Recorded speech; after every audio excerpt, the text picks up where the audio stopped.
பிடிச்சலாம் சாப்பிடுவாங்க. Hello friends, வணக்கம், welcome to all. இன்றைக்கி நாங்கள் பார்க்க போகிறது ஒயிட் ரைஸ்க்கு சேர்த்துக்கிற ஒரு குழம்பு தான். இது ரொம்ப டேஸ்டியானது மட்டும் இல்லை, ரொம்பவே ஹெல்த் பெனிஃபிட் கொண்டது. இஞ்சி குழம்பு தான் நாங்கள் இன்றைக்கி பார்க்க போகிறோம். இது ரொம்ப ட்ரெடிஷ்னலான குழம்பு. ட்ரெடிஷ்னலான மெத்தடில் செஞ்சு சாப்பிட்டோம்னா ரொம்ப டேஸ்ட்டாக இருக்கும். இஞ்சியோடைய பெனிஃபிட்ஸ் பற்றி இப்போ பார்க்கலாம். இஞ்சி நிறைய மெடிசினல் வேல்யூஸ் கொண்டது.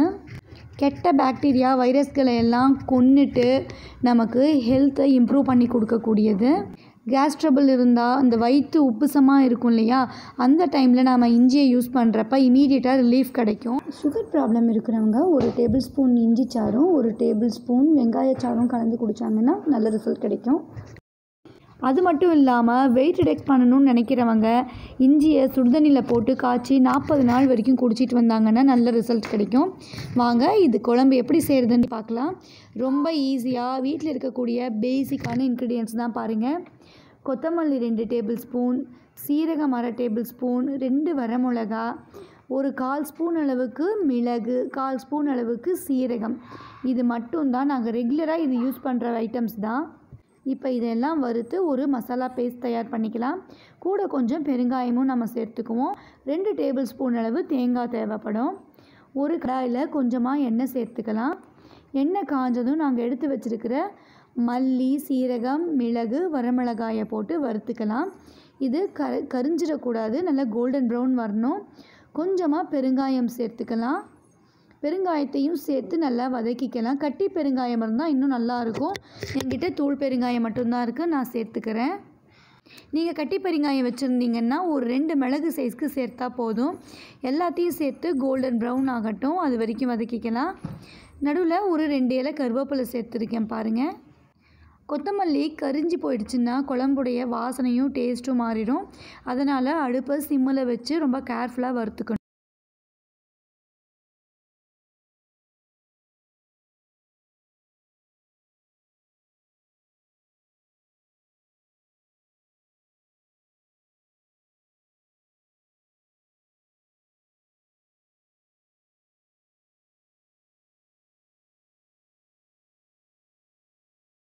நான் இந்தளவு வதங்கின பிறகு தோல் கீசி கட் பண்ணி வச்சுருக்கிற இஞ்சியை நான் சேர்த்துக்கிறேன்.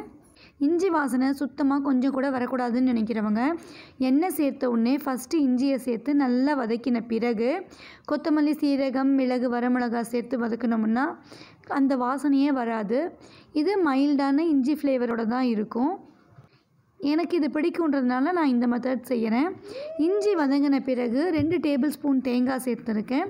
தேங்காய் சேர்த்துட்டு ரொம்ப நேரம் வதக்கக்கூடாது. தேங்காய் சூடாகிற அளவுக்கு மட்டும் வதக்கிட்டு அடுப்பு ஆஃப் பண்ணிடலாம். இது நல்லா சூடு ஆறட்டும், அரைச்சி எடுத்துக்கலாம். இப்போ இது நல்லா சூடு ஆறி இருக்குது. இதை நான் மிக்ஸி ஜாருக்கு மாற்றி நல்லா அரைச்சிட்டு வந்துடுறேன். இது நல்லா ஃபைன் பேஸ்ட்டாகவே அரைச்சிக்கலாம். அப்போ தான் குழம்பு ரொம்ப டேஸ்ட்டாக இருக்கும். திருத்திரியாக இருக்கணுன்றலாம் அவசியம் இல்லை. நான் நல்லாவே நைஸாக அரைச்சிட்டேன். இப்போ ஒரு கடாய் வச்சு காஞ்சதும் எண்ணெய் சேர்த்துக்கலாம். எண்ணெய் கொஞ்சம் எக்ஸ்ட்ராவாக தான் சேர்த்துக்கணும். இதுக்கு நல்லெண்ணெய் நல்ல டேஸ்ட்டை கொடுக்கும். நல்லெண்ணெய் கூட சேர்த்துக்கலாம். நான் இன்றைக்கி கடலை எண்ணெய் தான் சேர்த்துருக்கேன். கடுகு, உளுத்தம்பருப்பு போட்டு தாளிச்சிக்கலாம். கடுகு பொரியட்டும். கடுகு பொரிஞ்சதும் கட் பண்ணி வச்சுருக்கிற சின்ன வெங்காயம், அரை அளவு பெரிய வெங்காயம் 2ஐயும் சேர்த்துக்கலாம். கொஞ்சம் கருவேப்பிலை சேர்த்துக்கலாம். சின்ன வெங்காயம் மட்டும் சேர்த்தோம்னா காரமாக இருக்கும். பெரிய வெங்காயம் பாதி சேர்த்துக்கிறதுனால கொஞ்சம் இனிப்பு டேஸ்ட்டோட குழம்பு நல்லா டேஸ்ட்டாக இருக்கும். அதுக்காக தான் பாதி பெரிய வெங்காயம் சேர்த்துக்கிறது. இதை நல்லா வதக்கிக்கலாம். இது நல்லா வதங்கின பிறகு இது கூட ஒரு தக்காளியை பொடி பொடியாக கட் பண்ணி வச்சுருக்கேன், அதையும் சேர்த்துக்கிறேன்.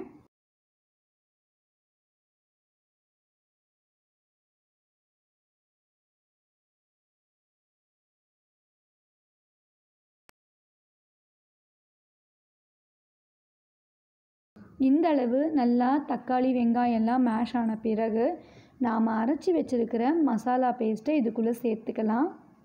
சேர்த்து ஒரு நிமிஷம் மாதிரி நல்லா கலந்து விடலாம்.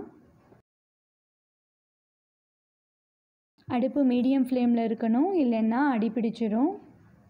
இந்த மாதிரி ஒரு நிமிஷம் கண்டினியூஸாக கலந்து விட்டுட்டு இந்த குழம்புக்கு தேவையான மஞ்சள் தூள், உப்பு இதெல்லாம் சேர்த்துக்கலாம். இதை சேர்த்து நல்லா கலந்து விட்டுட்டு கெட்டியாக கரைச்சி வச்சுருக்கிற புளி கரைசலை சேர்த்துக்கிறேன். 2லேருந்து 3 டேபிள் ஸ்பூன் அளவு நான் சேர்த்துருக்கேன். இதையும் சேர்த்து நல்லா கொதிக்கட்டும். இப்போ தேவையான அளவு தண்ணி கூட சேர்த்துக்கலாம். இந்த அளவு தண்ணி இருந்தால் தான் கொதித்து வாசனை அடங்கி வரப்போ குழம்பு நமக்கு கரெக்டாக இருக்கும். அதனால் இந்த அளவு சேர்த்துருக்கேன். இப்போ கொஞ்சம் போல் வெல்லம் சேர்த்துக்கலாம். வெல்லம் சேர்க்கறதுனால குழம்பு ரொம்ப டேஸ்ட்டாக இருக்கும்.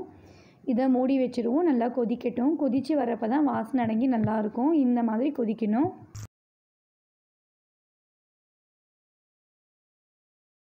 இந்த மாதிரி 5லேருந்து 7 நிமிஷம் வரைக்கும் நல்லா கொதிக்கட்டும். அப்போ தான் வாசனை அடங்கி குழம்பு டேஸ்ட்டு கரெக்டாக வரும். நான் இந்த அளவு கன்சிஸ்டன்சி வந்தவுடனே அடுப்பை சிம்மில் மாற்றிட்டேன். கொஞ்சம் எண்ணெய் பிரிஞ்சு வரட்டும். பாருங்கள், நம்ம குழம்பு ஆல்மோஸ்ட் தயாராகிடுச்சு.